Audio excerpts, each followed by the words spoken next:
not going to take a lot of time. There are only 10 slides.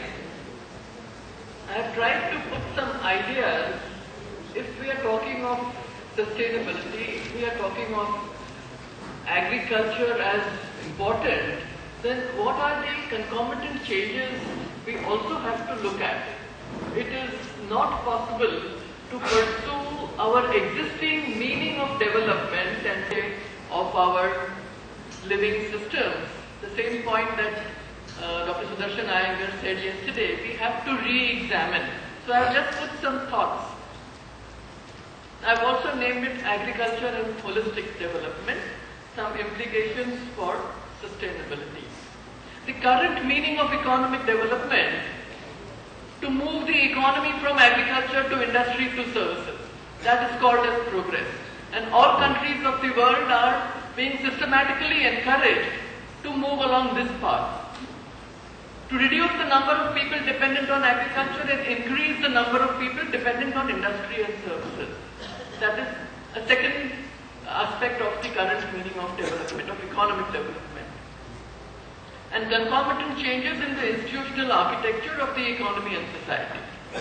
If this is our current meaning of economic development, there is no way agriculture can become the mainstay. But we have seen over the deliberations yesterday and today and the rest of the day today and tomorrow we will still see this, how important agriculture is. So what are the implications? What happens if all countries move along this path of economic development? If 2% of the population in each country is going to be dependent on agriculture, and if 2 or 5% of the GDP is going to come from agriculture, which is what is called as economic development as symbolized by the highly industrialized countries of the West, then who is going to produce food for all? Who will buy the manufactured goods? If everybody is going to manufacture, who is going to buy all these manufactured goods and who is going to buy all these services? So we have to re-examine this meaning of economic development, this path of economic development. We have to look at the concept of competitive advantage and comparative advantage. If industry is going to be so central in our meaning of economic development, then how do you give a higher weight to agriculture? We have to re-examine the concept of food sovereignty. If 2% of the population of the world is going to produce food for all, then those 2% people are going to have the food sovereignty, not the rest of the world. We have to look at the concept of rural and urban. Why should only urban have all the facilities and all the amenities, and rural should always be the poor cousin? Why can't rural and urban both have the same level of facilities?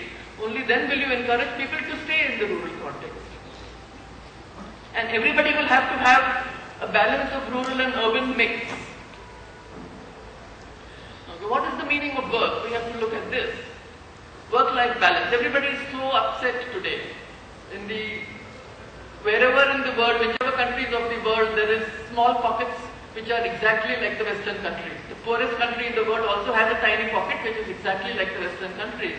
And all of them are talking of work-life balance. Why?